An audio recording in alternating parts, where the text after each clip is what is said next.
Hi guys, this is a video regarding your folio. This video is going to go through things like what are we going to mark you on, what kind of things can you include, and how are you going to get the best marks. So if you're finding yourself a little bit lost or you want some extra clarification, stick around. Okay, so this here is a really good pro forma that Mrs. Graham has put together for us, and it's going to be really helpful just to give you a really basic outline of what we're expecting.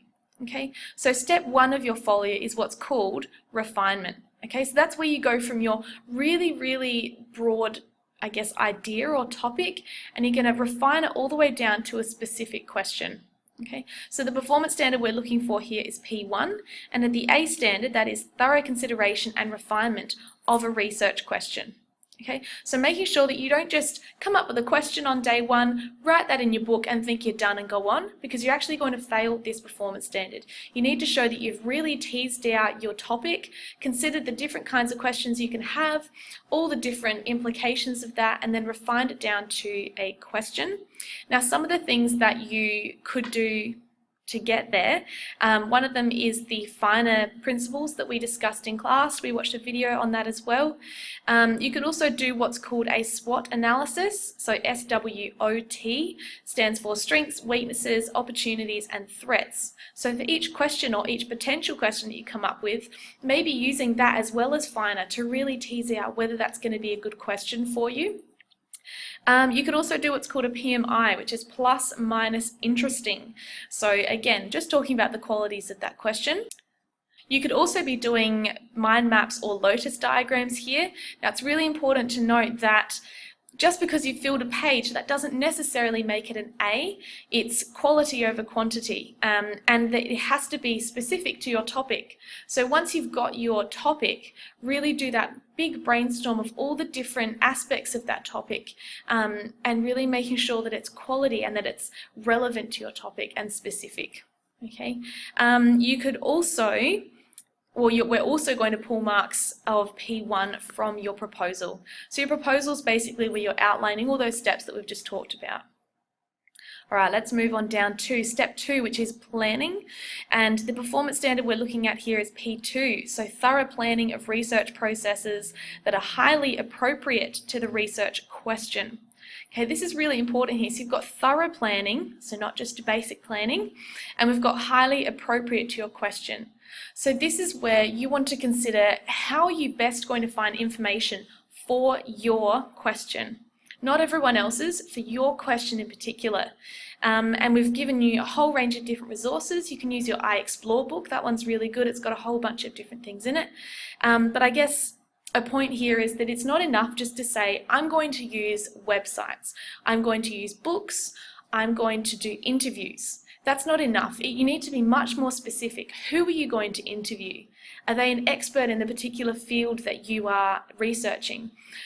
What kind of websites are you going to look at? Are they going to be government websites? Who's going to be the author of these? Why have you chosen them?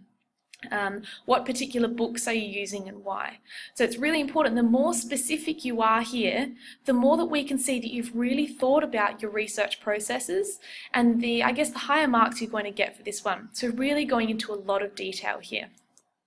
Okay, so step 3 is development, and the first one we're going to look at here is D1.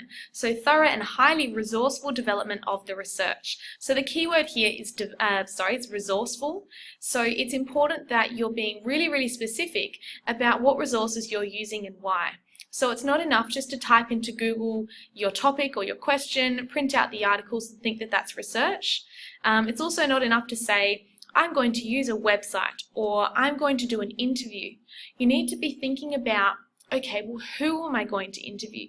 Are they an expert in this field? Are they going to have particular things to say about my topic that are helpful?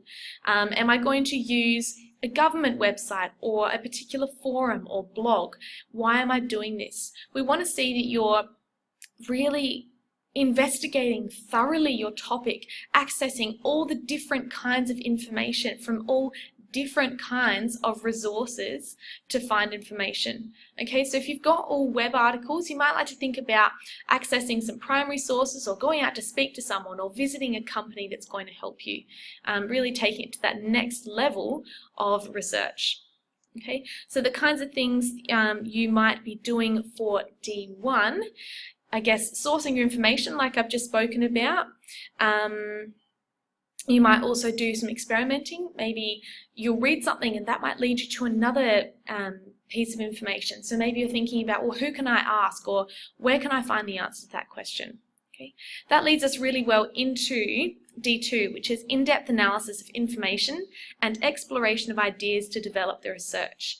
So I guess when I see this one, I think immediately exploration of ideas.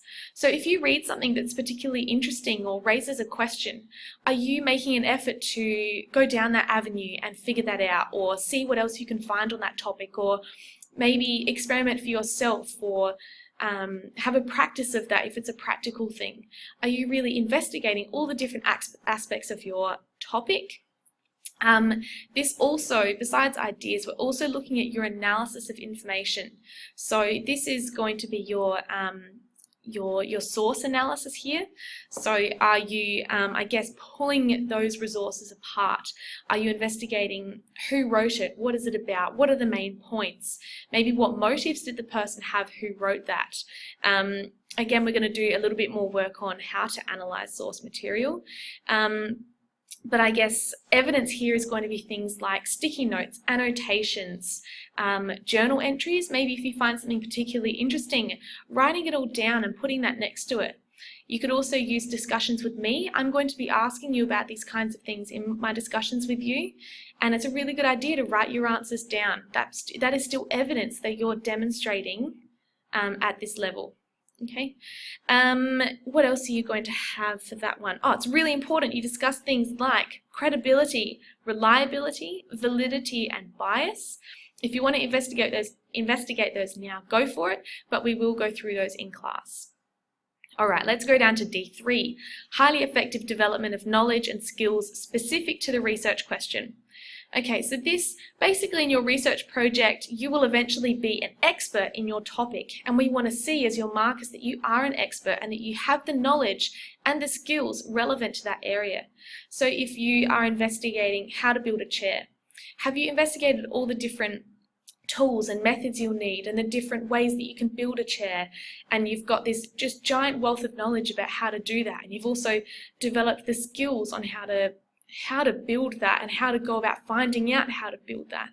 Okay, so I guess we're going to find evidence of this again in things like your note-taking, the questions you raise, the journal articles you might write yourself, your discussions with me, all those kinds of things along the way.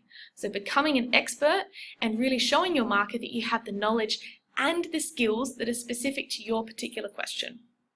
All right, now finally, D4, thorough and informed understanding and development of one or two capabilities. So at this level, you need to not just state your capabilities and never revisit them again. That's not going to pass you on this one. You need to really flesh out those capabilities. What are they about? What are the different properties of that capability? You need to show that you really understand them and how they're specific to your topic. Really, what are you going to do to show that you're developing those capabilities? And you need to refer to them throughout your entire folio. So go back, discuss them. Maybe if you're doing an interview, you could talk about how that relates to a particular capability that you've chosen. Okay, and you also need to link that to your question. It sounds obvious, but make sure you're constantly keeping it within the confines of your question. All right, so I know this is a long video and it's a lot to take in, but it's absolutely essential that you understand what you're going to be marked on, because every folio is going to look completely different, and I guess it's not what's in it. So we're not going to look at your folio and think, yes, you've got a survey, tick. It's, okay, what standard are you trying to meet here? So it's really important you understand these.